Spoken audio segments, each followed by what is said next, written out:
মুক্তিনাথ যাওয়ার রাস্তা।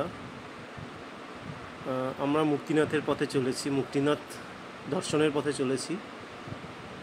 খুব সুন্দর রাস্তাটা, চারদিকের ভিউ তো অপূর্ব, দারুণ লেগেছে আমাদের। আপনারা গেলে আপনাদেরও ভালো লাগবে। খুব স্টিপ রাস্তা ঠিক তা নয়, বাট উঠতে একটু হালকা কষ্ট হচ্ছিল, যেহেতু গাছপালা একেবারেই নেই, অক্সিজেনের মাত্রা খুব কম।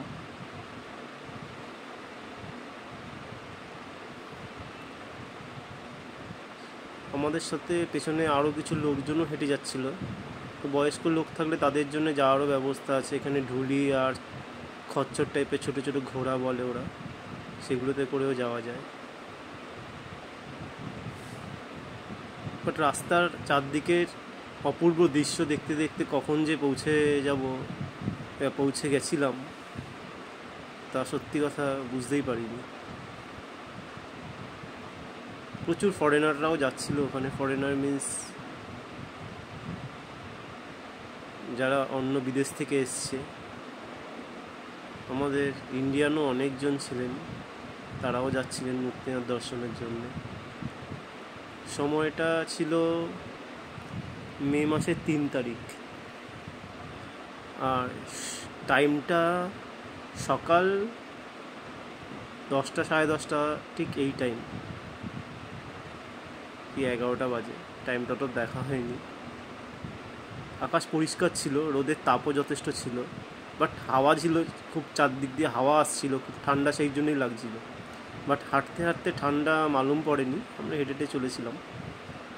হাওয়াটাই যা ঠান্ডা, বাট এমনি কোনো ঠান্ডা নেই। মে মাসের 3 তারিখ, তখন বাজে সকাল 11টা। আমরা যখন রওনা দিই মুক্তিনাথের দর্শনের উদ্দেশ্যে। এটা ওই মুক্তিনাথের কোনো একটা ছোট গ্রাম, তার ভেতর দিয়ে রাস্তাটা ছিল। দুদিকে 2-4টে খাওয়ার হোটেল, থাকার জন্যে 2-4টে হোটেলই ছিল, তার বেশি হোটেল খুব একটা ছিল না। ঘর বাড়ির সংখ্যা ভীষণ কম।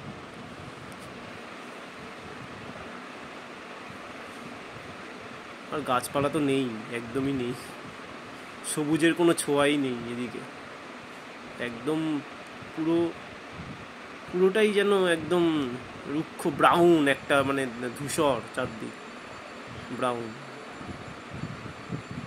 মাটি চারদিক, ধুলো ধুলো।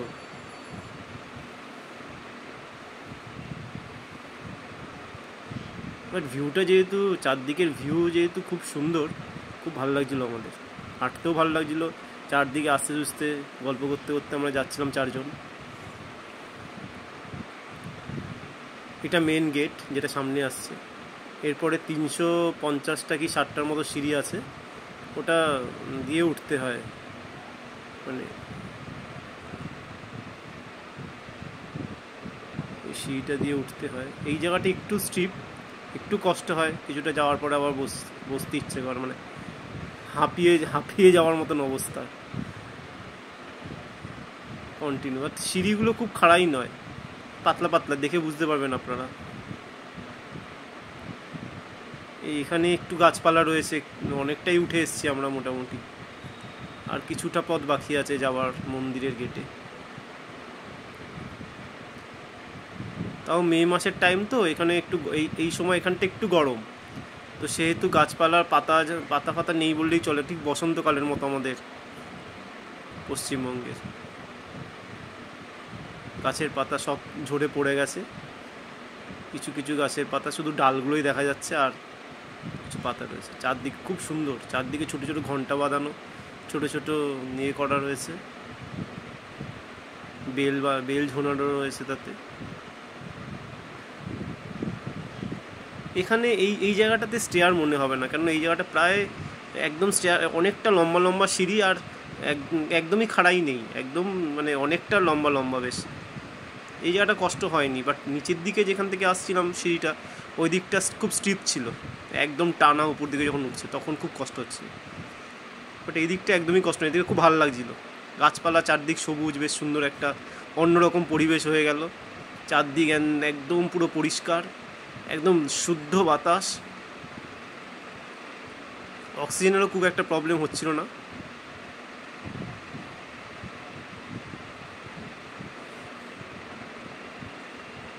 আমরা মুক্তিনাথের উদ্দেশ্যে চলেছি দর্শনের জন্যে।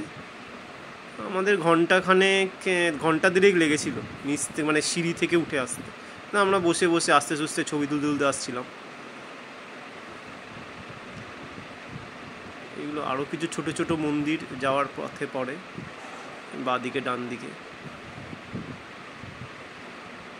গাছপালাগুলো দেখতে পাচ্ছেন, কোনো পাতা নেই, একদম পাতা ঝরে গিয়েছে, কিন্তু খুব সুন্দর ভিউ তো অপূর্ব লাগছিল, এত সুন্দর ন্যাচারাল, মানে দারুণ লাগছিল। ঘন্টাগুলো, বেলগুলো বেশ সুন্দর ঝোলানো এখানে, ছোট ছোট, সবাই সবার মনস্কামনা করার জন্য। দেখুন পাথরের ওপর পাথর দাঁড় করিয়ে ডাদিক বাদিকে একটা মতন করেছে।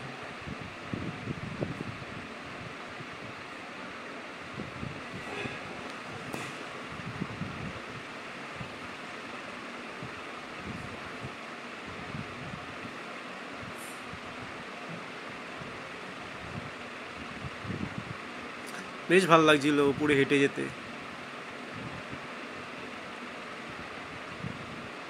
আর আমরা যেতে যেতে কত যে ছবি তুলেছি, মানে তার হিসাব নেই। এত ভালো লাগছিল আমাদের চারদিকের পরিবেশ, খুব সুন্দর।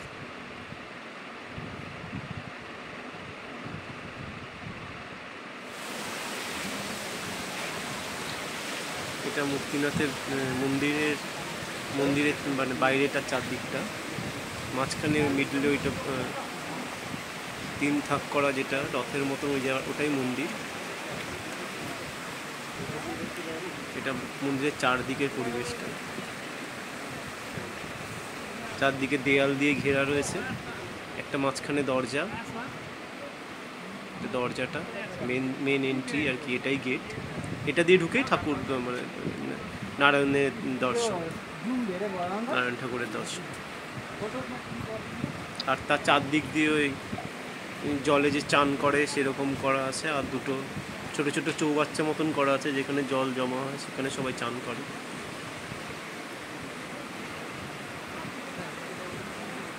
এই একটা পাশে একটা দুটো